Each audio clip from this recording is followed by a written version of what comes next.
Todd. I like the way they run their organisation. You know, I generally like Cardiff, but the fans just, I think, let them down, you know.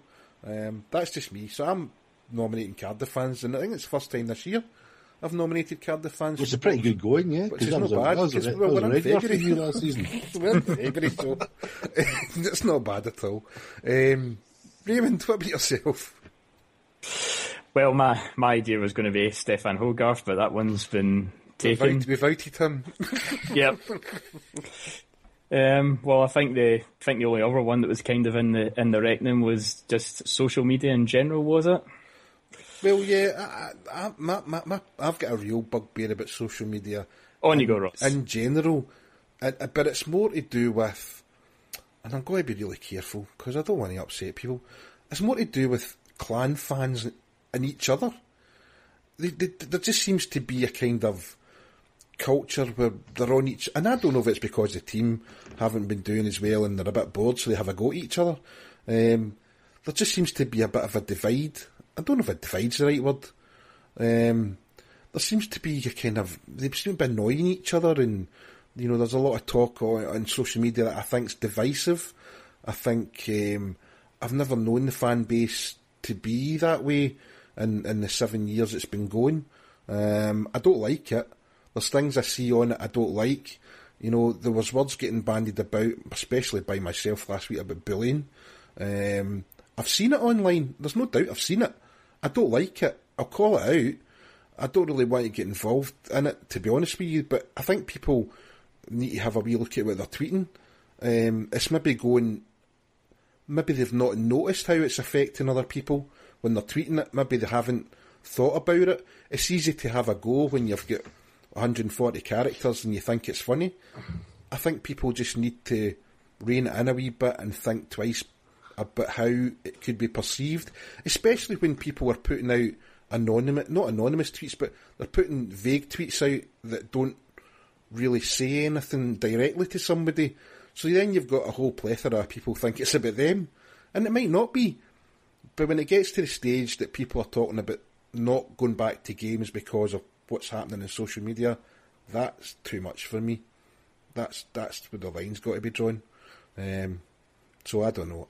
Social media in general for the clan as fans and as an organisation has just been a complete disaster for me this year.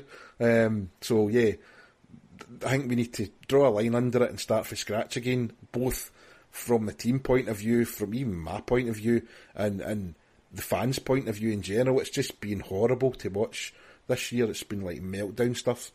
I don't know. Controversial, maybe. Yeah, not sure what to say about this. I mean, as a rule...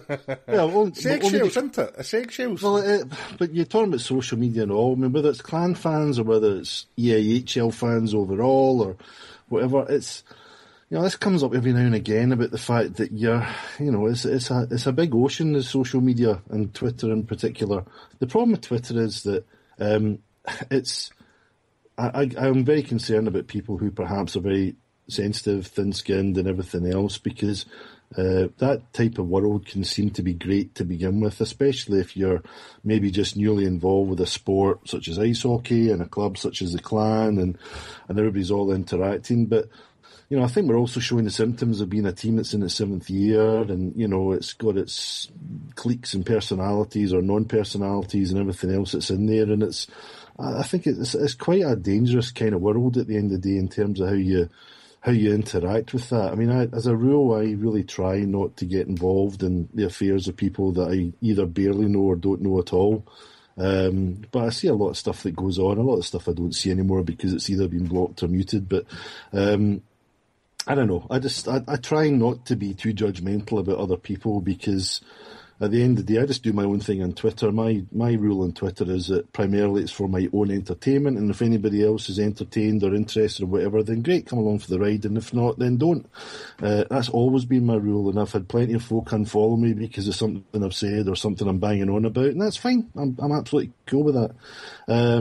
But I think when it starts getting all very personal and nasty, and whether it's tagged or whether it's untagged, it doesn't matter. It's just not nice. And as I say, I try and stay away from all of that. But I think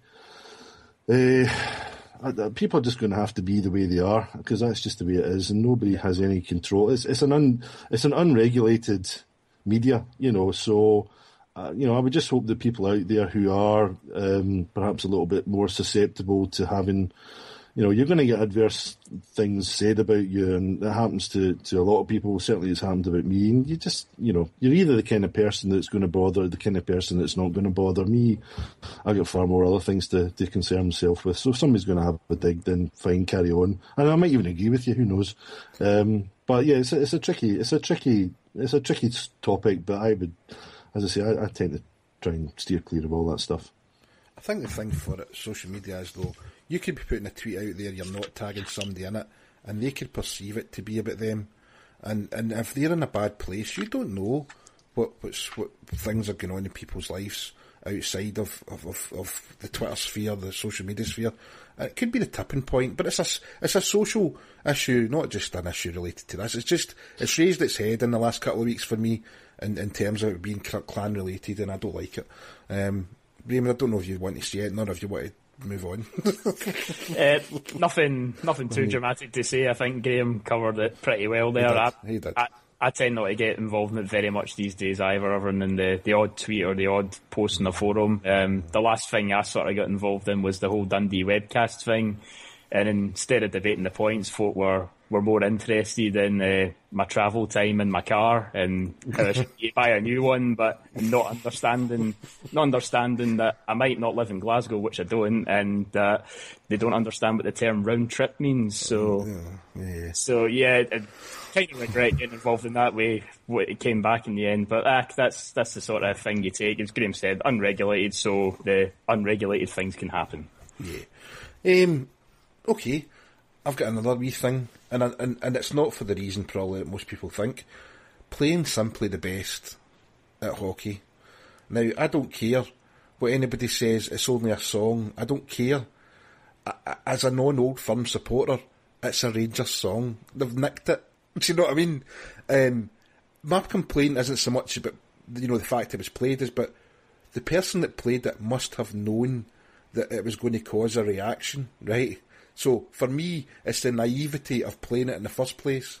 I detest the fact that the Old Firm in this part of the country steal and adopt songs, and they're forever thereafter associated. You've got the other side of the coin, you've got, what's the Depeche Mode one, the Celtic one, Just Can't Get Enough. It's just for in this side of the country, in the west of Scotland, it's forever associated, that song, with Rangers and with Celtic, whatever songs they're talking about. Now, the Belfast Giants have got a cracking idea. They've got a sort of band playlist. And I know we're doing Belfast, but, it's the west of Scotland. There's issues in the west of Scotland. We keep football out of hockey, supposedly. So it's just a not a good idea. And I know there was a social media thing, and people came on, no, it's just a song. The people that were saying it's just a song tended to be Rangers supporters. Do you know what I mean? And to be fair to the other half of the divide that go to the clan, they didn't really say an awful lot about it. But just for me as well, I don't really like it.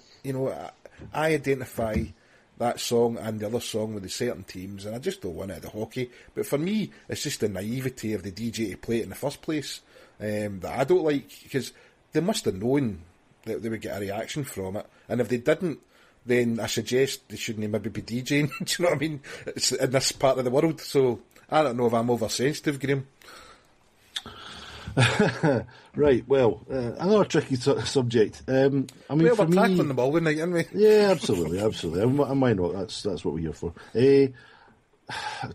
As an ex-Old Firm fan, and what I mean by that is that I walked away from football a good number of years ago now, even before the clan started.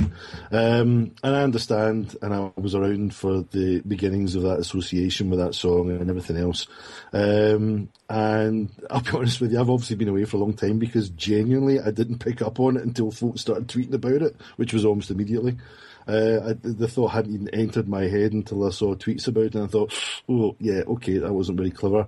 I mean, for me, the issue is more about, yes, naive. We can't ignore the realities of the situation in West Central Scotland, where this is what it is. You've got Rangers, you've got Celtic, and it's quite a tough ask when you're involved in a sport and you're really trying desperately to keep all the baggage that comes with that out of it, because I know for a fact there's many people like me who like ice hockey and one of the many reasons for that is because it's not the football.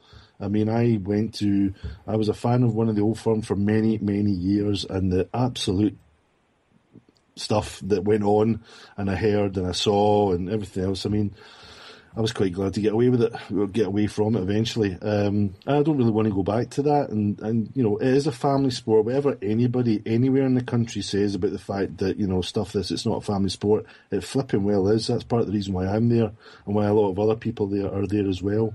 So let's hope it never goes down that road. And I think the Clan have done a good job of making sure by keeping it away from football. For me, the issue is more about, was it deliberate or not? If it was deliberate, that DJ shouldn't be DJing the next game, if it was deliberate, because I don't believe in that kind of naivety. If it was an accident, a genuine accident, then okay, let's just hope it never happens again. But if there was any element of that being deliberate for whatever reason, and I honestly can't believe it would have been, then the guy shouldn't be there and still on the job. So maybe harsh words, but I think that level of as a joke or whatever else, it wasn't funny and it shouldn't be done. And it is just a song, but that's not the way things are in this town. This isn't a hockey town. This is a Rangers and Celtic town primarily, and that's just the reality of it. And we have to do certain things as a result of that. And one of that is that you don't play songs like that at a hockey game. Next. Raymond, have you any thoughts? Well, I was kind of the same sort of situation as Graeme. I was an Old Firm fan, and up until the first Clan season, that was when I fully turned my attention and money to hockey, and never looked back since. And I was also the same as well. It didn't really register or bother me at the time when it played, but I can fully understand why you don't want to play such songs. But thinking back on it now, it actually annoys me now by the fact that we're 20 points behind being first in the league. So why on earth would you play a song like that that's associated with being number one, essentially? I mean, I know Sheffield do it even when they're number one. Aye. But for us, I mean, even forgetting all the stuff with the football and that, why on earth would you play a song like that when you're 20 points behind for first place in the league? So yeah, if it was a mistake, fine, we move on. Let's not make something that's not. And if it was something intentional, well, someone needs to have a wee rethink then. Yep. Well, we're kind of been getting on in time here, so we need to wrap it up. I'm still sticking by the Cardiff fans. I just think they're a pain in the butt in social media, and I think they need to take their medicine. So I'm still voting the Cardiff fans. No, I'm going to stick with my officials, I'm afraid. I get what you're saying about the Cardiff fans, but I'm sorry, I think I quite enjoy the fact that you see yourself taking on the Cardiff fans all by yourself. So they've actually not annoyed me that much this year. Personally, I mean, I used to get loads of direct messages and all sorts of stuff. They're leaving me alone this year. That's a contest I'd be quite happy just to buy a ticket and watch, you know. So I think you're on your own with that one. No, for me, it's the officials. As I say, you've got somebody who's supposed to be one of the top rated UK officials. Just buy it from Kazakhstan because he was there because he was so good. I've had comments from other fans from around the league who've seen a lot more of him than we have, and you know, not exactly complimentary. Let's just say I'm sure he's probably, you know, fine most of the time, but for me that performance was pretty dismal. So he gets my vote. Okay, Raymond, you've got the deciding vote unless you want to put something else in that's not had a vote yet. No, officials for me. Right, so Hogarth basically is getting them. Hogarth and his linesman and assorted linesman, absolutely. Yeah. Assorted linesman for the last few years for not dropping the puck quickly enough. Stefan, linesman, they were awful. He deserved it. Do you think he actually realises he did have a bad game? Or do you think he was just go home and think he was brilliant? I think he was probably just pleased to get back south of the border again because he probably hates all those bloody Scots, so that's probably more like it. Oh, I thought that. I'd said that. Why you know like Scotland, Stefan? Because he always seems to give us a hard time when he comes up. So, yeah, can you make your trips less frequent in the future, please, Stefan?